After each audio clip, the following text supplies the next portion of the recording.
You've heard it said it's not a 4-year decision, but a 40-year decision. Well, sometimes it gets to 55-plus-year decision. David Chadwick joins us today to talk about the life-changing decision he made to go to the University of North Carolina. This is Tyler Hansbrough, and you're listening to Locked on Tar Heels. You are Locked on Tar Heels, your daily podcast on the UNC Tar Heels. Part of the Locked on Podcast Network, your team every day. Hey there, what's up? It's Thursday, June 5th, 2025. Welcome into the Locked on Tar Heels podcast, the only daily North Carolina show out there. I'm your host, Isaac Shager, joining me at the place to get your Tar Heels content every single day. It's all part of the Locked on Podcast Network. Thanks so much for making us your first listener watch to get your Thursday going the right way. Special shout out to all the everydayers who are here with us, all the members of the Locked on Tar Heels Discord, and of course, our great Locked on Tar Heels insiders as well. This episode is brought to you by FanDuel. Right now, new customers can get $200 in bonus bets when your first $5 bet wins. Super fun show today. We've got a listener of the show joining us today, but it's not just any listener. It is a Tar Heel basketball player, Mr. David Chadwick, who played for the Tar Heels from 1968 to 71, about a decade into Coach Smith's tenure as the head coach. By the way, sitting here with me, I've got a copy of Dave's book that he has shared with me. It's How You Play the Game, the 12 Leadership Principles of Dean Smith, a man that Tar Heels revere very much so, and a man we will certainly talk about on today's show, with the foreword, of course, written by Coach Williams.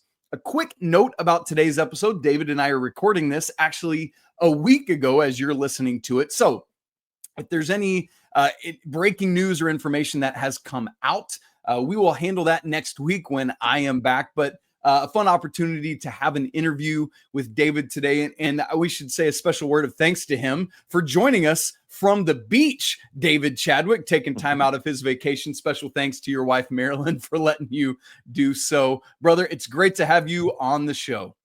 Well, thanks, Isaac. It's great being with you, and just thank you for making my walks every day a little bit easier, as I'm listening to you practically every day as I'm trying to get my 30 to 45-minute walk in. So it's great to have this opportunity to share the show with you.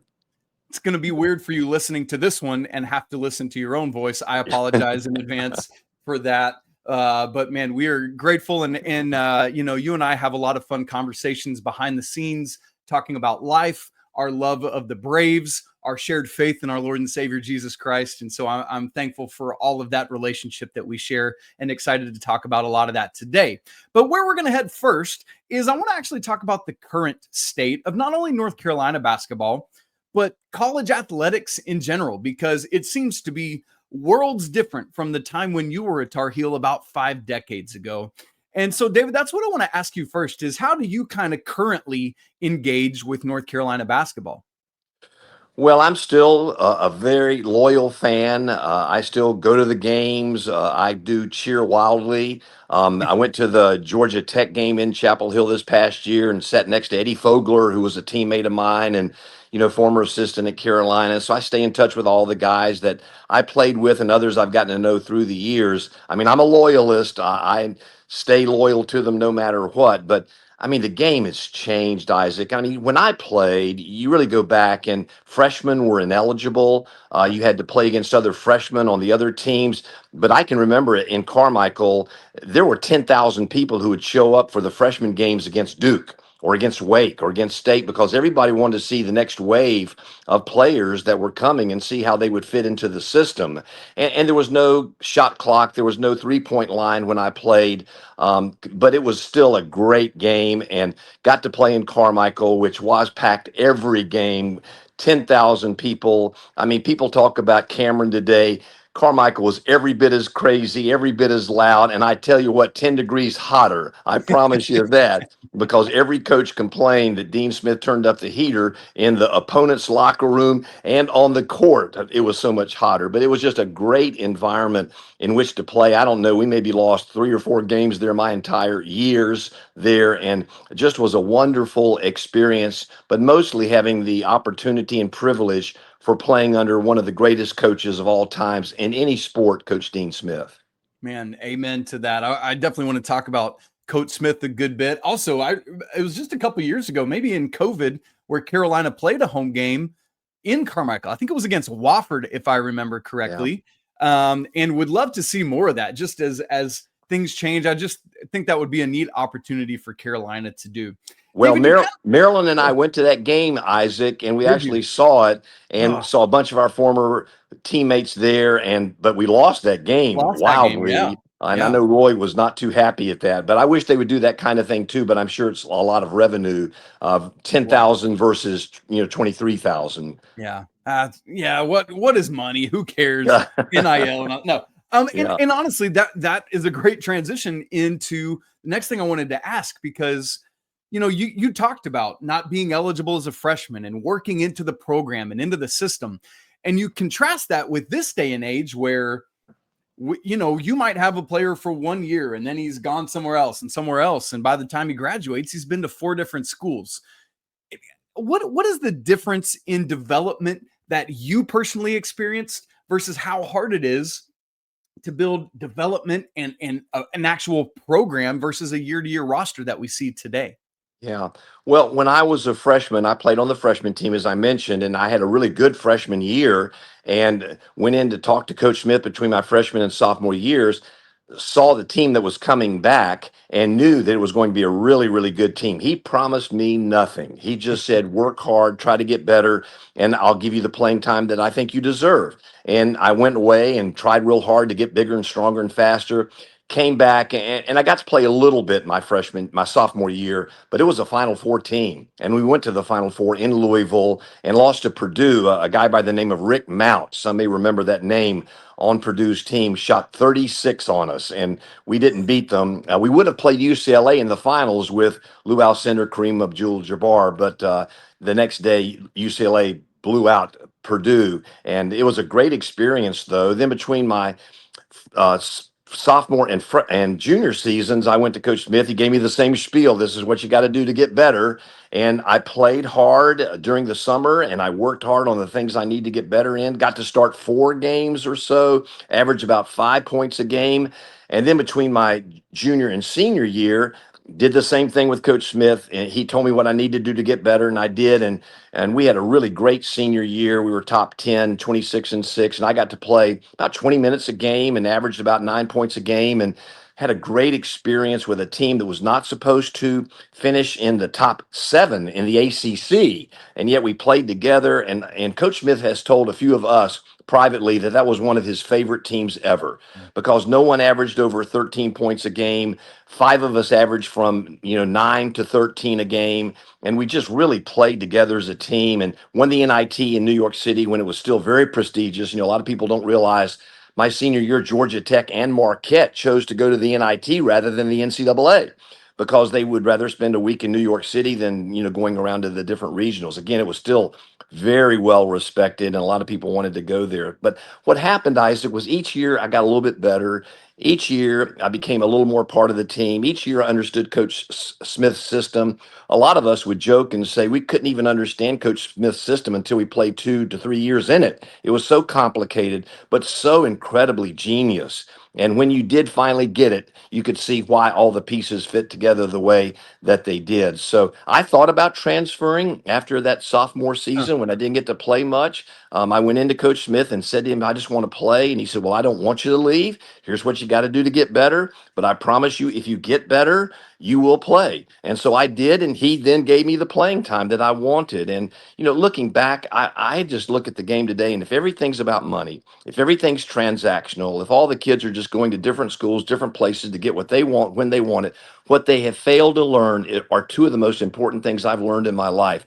First of all, persevere through tough times. It doesn't come easy. And when you persevere, you learn so much about not giving up, which are life lessons you'll need later on when you actually have to face some really difficult times in life. And the second thing that I learned was that you learn from failure, that failure is your best teacher. And you're only a failure if you fail to get up again. And I went into Coach Smith's office some years later when I wrote the book about him. And I said, Coach, I look back and that thought of even transferring makes me feel badly. And he looked at me and said, David, look behind you. And there's a picture of all the lettermen behind me on the couch there. And he said, I don't know of practically any player who ever played for me who didn't think about transferring. But few did, Isaac, because we wanted to play under this man and learn what he needed to teach us about not only basketball, but more importantly, life. And that's why I'm forever indebted to the man. And I'm so grateful, A, I didn't transfer. Secondly, that I played for him for 4 years because I, again, learned life lessons that can never be taught unless you persevere, stick through things, and learn how to fail by moving forward. Man, that's a good word, brother. I thank you for laying all that out. And where I want to head next after the ad break is to ask you, with all of that complication of Coach Smith's system and the development that he did so well, I'm curious if you think he would have been successful in this day and age when guys don't stick around and they do get out before they have a chance to figure all of that out. And that's where we're going to head coming up in just a second. Right after I tell you about FanDuel, the NBA playoffs are in full swing. We're into the finals, and every night delivers highlight-worthy performances, major momentum shifts, and can't-miss moments. So whether it's a game-winning shot or a breakout player, there's never been a better time to get in on the action than right now. FanDuel makes it super easy for you to stay in the game, both before tip-off and live. So even if you miss getting something in before the game starts, no worries. You can do it in real time, too. With player props, performance trends, and same-game parlays, fans like you have more ways than ever to play smart and win big.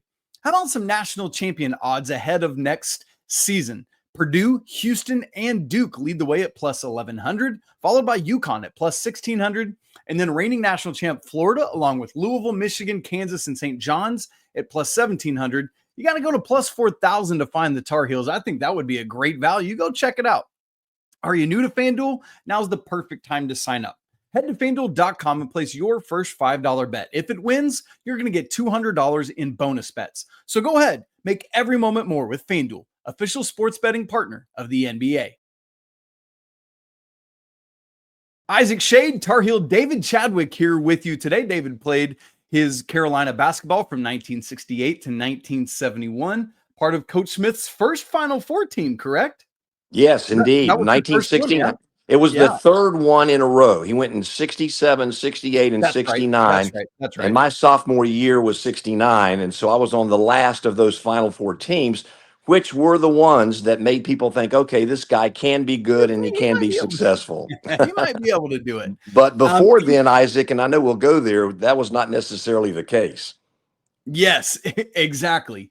And I want to look at the if we could put Dean Smith into a time machine, which would be wonderful, and bring him to today, 2025, with a completely different landscape of college basketball, where you don't have the opportunity to grow and develop and work with young men at the same way that he did without them running out the door to somewhere else. Do you think that Dean Smith would have been a successful college basketball coach today, or would he have hated this and been like, I'm going to do high school or something like that? What do you think, David? That's a great question, Isaac. I think he would have been very frustrated with the game as it's played today. It's so transactional, and the players are so motivated by money. And he felt like he had a system that taught kids how to live life as much as it did play basketball. But on the other hand, he was the master at adjusting to the game. That's true. So when there's no shot clock, he has four corners, and then he recruits people like George Karl and Steve Previs and Phil Ford and others like them and runs the four corners until they have the shot clock. And then when they brought in the shot clock, he said, well, if you're going to have a shot clock, you got to have a 3-point line. He was one of the big advocates for the 3-point line because he knew that if you didn't have the 3-point line, you'd have more inequality in the game, with that being the shot clock allowing everything to happen the way that it's supposed to happen, with the better teams being having the better players and then winning the game. So he then adjusted to the 3-point line and recruited people like Sam Perkins, who's 6'9", 6'10", but can drill the 3-pointer. And so he adjusted the game like that and continues to be successful. So I think he loved basketball enough that he would be able to coach in today's college game. I think he'd be, like others who are still coaching who are really, really successful, like Dan Hurley and others like that. But I do think he would be very frustrated with having to make money the driving force for his success in college basketball. But I think he would feel called enough to the game where he would evolve and allow himself to be successful in adjusting to the game the way it is today. And I Yeah. think kids would want to play for him because I Yes. think they knew Yeah. how much he would make them into a better player. And again, just look at all the players who played in the NBA under Coach Smith. He partly made them better players, and that's why they were successful in the NBA. I think largely, personally, he taught them defensive principles, which a lot of coaches didn't teach, and they were so successful in the NBA because they knew how to play defense. Man, that's so good. And if I can add a word to your statement, I think the right players would have wanted to still play for Coach Smith. The guys that would have not flourished under it would be like, I'm out the door to a better paycheck or whatever.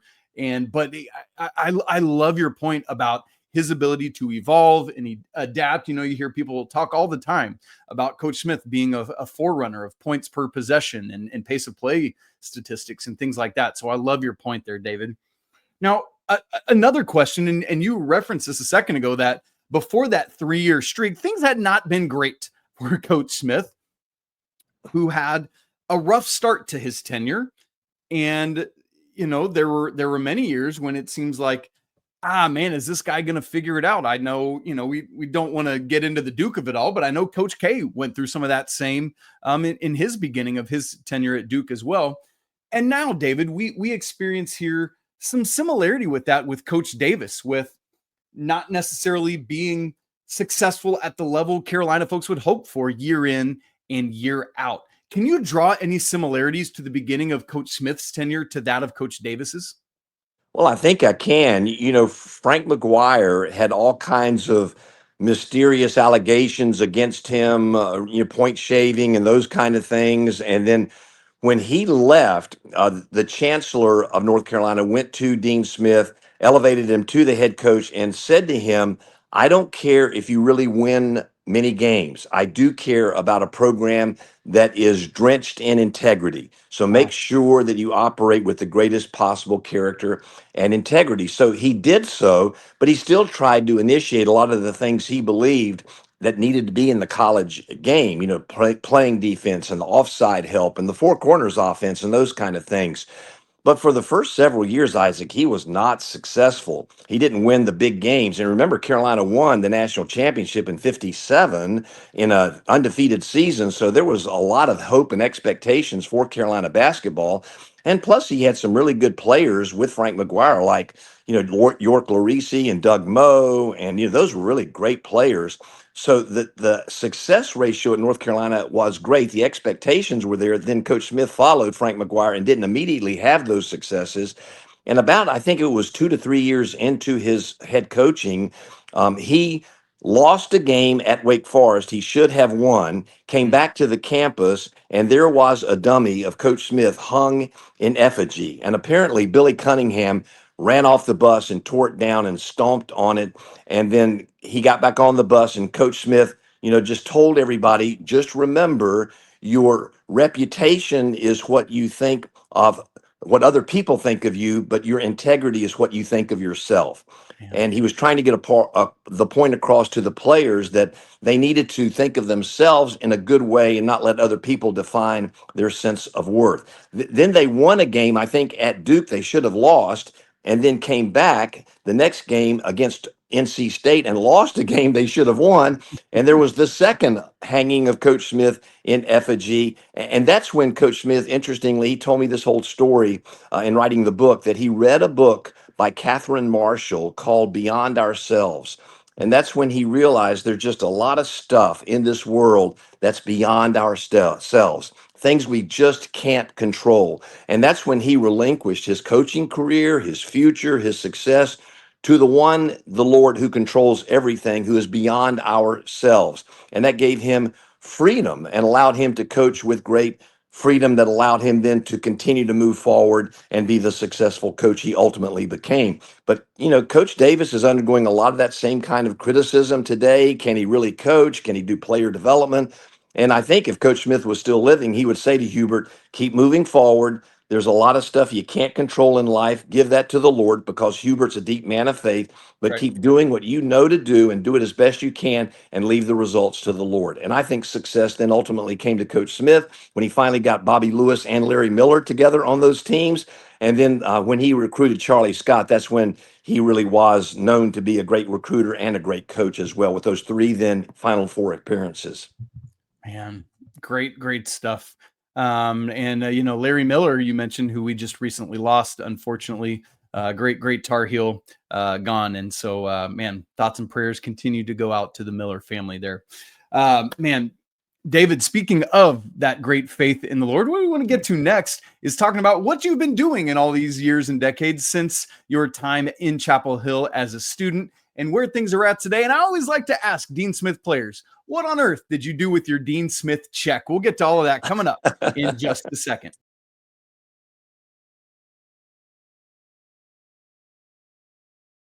It's great today on Locked on Tar Heels to be catching up with David Chadwick, who played at Carolina in the late 60s, early 70s. And one of the things that he has done, we mentioned it earlier, is written this great book that I have been through and keep right there on my bedside table. It's How You Play the Game, the 12 Leadership Principles of Dean Smith. And so, David, obviously you are an author, but I would just love if you would share with us what else is that you've been doing in your life since your time in Chapel Hill as an undergrad. Oh, wow. Well, let me see if I can give the Cliff Notes version. Left in 1971, and then a team in Europe offered me a contract. And I think I was Carolina's second letterman who went to Europe to play. The first one was Doug Moe, because he was banned from the NBA, and he went to Italy and played over there a couple of years, then came back and played in the ABA. Then there was no one who went until I went in 1971, and I played 1 year in Ostend, Belgium, and then 2 years in Nice, France, on the Côte d'Azur in the French Riviera. Most people tease me and say I needed to go into ministry, which I ultimately did, because I played 2 years on the French Riviera as a single bachelor. Anyway, that's another story for another time. But I came back in 1975 and wasn't sure what I was supposed to do.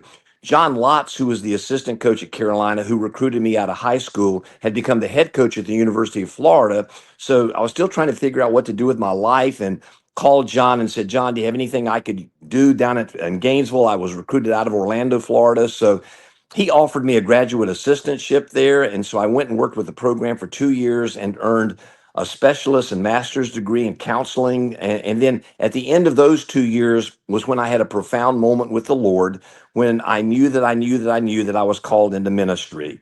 My dad was a pastor, so I obviously had that as a part of my past, and I accepted that call to ministry. Then went to seminary for 4 years, earned a master's of divinity degree and a doctorate of ministry degrees in seminary. Met my wife on a blind date. Most people say she must have been blind to go out with you. Anyway, another joke for another time. But married her. That's been now 47 years of wonderful marriage to her. We came to Charlotte, North Carolina in 1980, and I have been a pastor here in Charlotte for the last 45 plus years.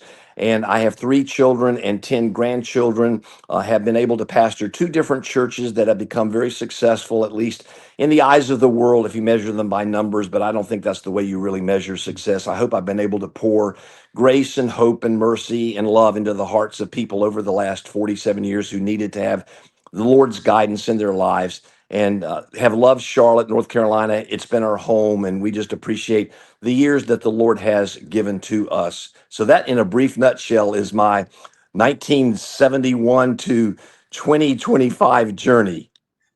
Man, I love that. Well, let me just, as a man who is 15 years into his own marriage, say a word of thanks to you and Mary, and you guys for your just example of faithful love to one another. I'm so grateful for that, and your longevity in ministry, faithfully serving in the ways you do, and that just means so much to me, who is following in those footsteps. So thank you for that. Thinking back to your book, which, I've been through and love and I'm grateful for, I just wondered if you would just share kind of a little bit of an overview of, I know we're not going to go through the 12 leadership principles, but just kind of the main overarching takeaways about what it is that you say about Coach Smith in that book. Well, Isaac, there are 12 principles I hone in on. And what I try to emphasize in the book is that Coach Smith made decisions based on his life principles that were embedded in his heart and not for any other reason, not to be successful, not for money or any other reason. He made decisions based on his life principles. And when I finally showed him the book and he went through the 12 principles, he said, "What are you talking about? Where did these come from?" And it helped me realize that I think his mom and dad and his high school coach and Fog Allen and the people who built into his life put these principles there, and they were just there, and he operated by them from day one and made decisions again based on them. And I think that's why over 36 years of coaching he made the decisions based on the right principles, and that's what allowed him to be so successful with the 879 wins, the Hall of Fame, and all the other accolades that came his way. But he never sought them. And in those 12 principles, I've digested them into three overarching ideas. I think the first one was that the team is more important than the individual. He made decisions based on that. Secondly, that his players were there for him to serve and not use for his own personal self-aggrandizement. And thirdly, he was a man of deep conviction and deep integrity, and that character was more important, his personal character more important than what the world thought of him or any other accolades that would come his way. So I just think those three things guided his life: the team first, the players first, and personal character first. And as he made decisions based on those three overarching principles, it led to his ultimate success.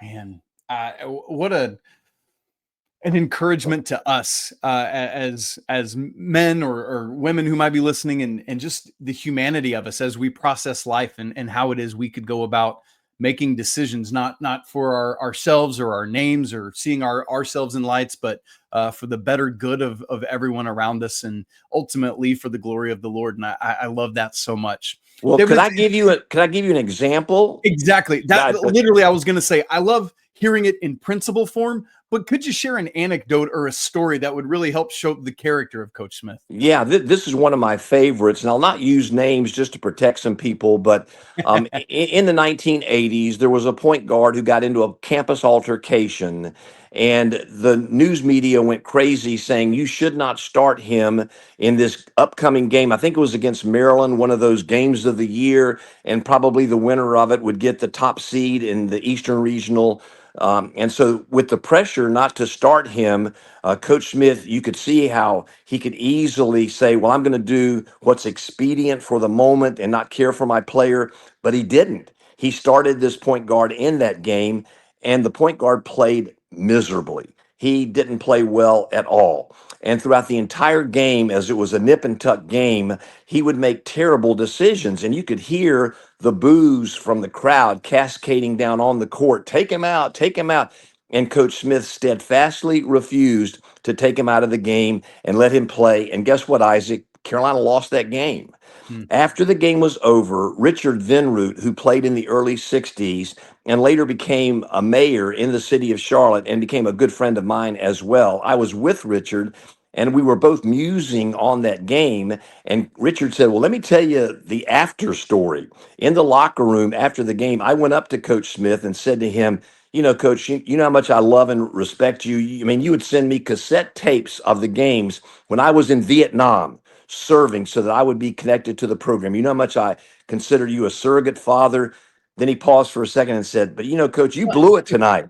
You really blew it. You should have taken this player out of the game. He cost us the game. You know how important this game was."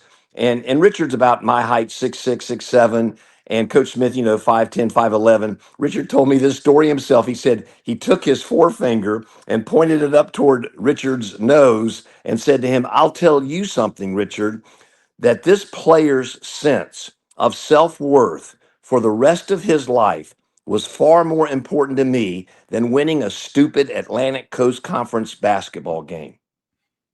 Isaac, that's Dean Smith. Yes. That's Dean Smith. He was more concerned about his player and the future than he was winning that game. And later on, we had, like the 100th anniversary of all the Lettermen coming together in Chapel Hill. Well, this player was asked to speak for representing the 1980s. He got up with tears in his eyes and looked at Coach Smith and said to him, "You'll never know how your decisions about me affected my life to make me the man, husband, and father that I am today." Hmm.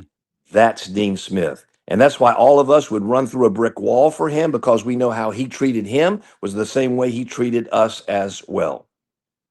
Man, hard to believe that's been a decade and a half ago. That was the 2009-10 season, if I remember correctly. Yep, it And was.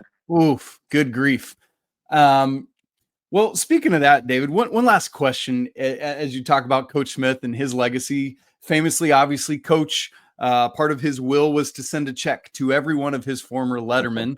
And it's just always a fun thing to ask players who played for him, what did you do with that check? So David Chadwick, what did you do with your Dean Smith check? Well, I was in Iowa. My son Michael was at the University of Missouri. He was a swimmer there, decorated, and had a lot of success. And I got a phone call from Scott Fowler, who was the sports writer for the Charlotte Observer. And he asked me, "What are you going to do with the check?" And I said, "What check?" And he said, "Well, the check that Coach Smith wrote in his will that all the players were going to get a $200 check from him from his account, from his will." Yeah. And so I said, "Scott, I don't know what you're talking about." He said, "Well, it's probably waiting for you when you get back." So I got back to Charlotte, and sure enough, there in the mail was a check written out to me for $200. And in the check was a letter that said, "Dear Letterman, I wanted you to receive this from me. I wanted to make you know how much I cared for you even after my death. Please use this to take out a significant other or your wife to a meal."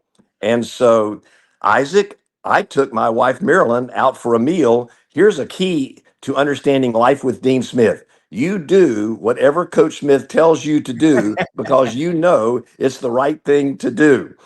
Bobby Jones in that famous game where Walter Davis hit that shot at the buzzer said that in the huddle near the end of the game, he told them to do whatever he was telling them to do, and they were expected to do it. And Bobby said, I got to the point in my life where if Coach Smith told me to go in the corner and get on all fours and bark like a dog and we would win the game, I would go into that corner and bark like a dog because I knew we'd win that game. And so Bobby, too, cashed the check. And because he said, if Coach Smith tells me to take my wife out to dinner, I'm taking my wife out to dinner. So I did what Bobby did, what a number of us did as well. Now, others put it in a frame and have it hanging on their wall. And I get it. But you know what? I would never not do what Coach Smith told me to do. My wife and I had a great dinner out on Dean Smith. And what really hit me there is even from the grave, even from eternity, he's trying to care for his players. That's Dean Smith. Man, that is a great way to end our conversation today. David Chadwick, Tar Heel, man of faith, and somebody who loves Dean Smith and this university very well. And what an appropriate time as you are away celebrating your anniversary to be able to celebrate that as well, brother. We thank you so much for your time. Folks, if you've never read David's book, by the way, let me suggest that you go pick it up right now. Again, it's How You Play the Game, the 12 Leadership Principles of Dean Smith. David, I know you also, in addition to your pastoral work, have a regular radio show yourself that people can tune in. Where can people find that? Yeah, it's on News Talk 1110 99.3 WBT radio. It's the 50,000 watt blowtorch of Charlotte that goes up and down the coast as far north as Nova Scotia, as far south as Cuba. When Dean Smith was recruiting me, he got in my parents' home and said to them, "You can listen to every game on WBT radio because it goes up and down the East Coast," and it still does today. So they've given me the opportunity. I've done it now for over 25 years of having a faith and values program on Sunday at 8 a.m. Anybody that wants to listen to any of the shows can go to WBT.com, scroll down to the weekend shows, look for the David Chadwick Show, and they can listen to any one of the number of shows I've done over the years, including a January show with our own Isaac Shade of Locked On Tar Heels. You came and did a show with me that was a lot of fun, and I thank you for that time. Oh, man, it was a great time. I love our informal chats that we often have through text, but love opportunities like this and coming on your radio show earlier this year. That was a lot of fun as well. Well, listen, I've taken enough of your time. You're on vacation. Please, again, thank Marilyn for letting you out for a little bit to come hang out with me. And that's great. Look forward. Maybe one day I'll be in Charlotte and I can treat you all to dinner or something to say thanks to her. So that's great stuff there. You guys, if you've not subscribed to the show on video and audio, please make sure you do that now so you don't miss a second of Locked On Tar Heels. If you've not joined the Locked On Tar Heels Discord, we'd love to have you there. That link is in the show notes, absolutely free to join. And if you want to go deeper with the show and help support the work that we're doing here, you can do that by joining the Locked On Tar Heels Insiders. That link is also in the show notes. You guys, it's always a great day to be a Tar Heel. Whether you started in the late 60s or whether you're just starting today, you know it to be true. We'll talk again tomorrow to wrap up the week. But until then, peace.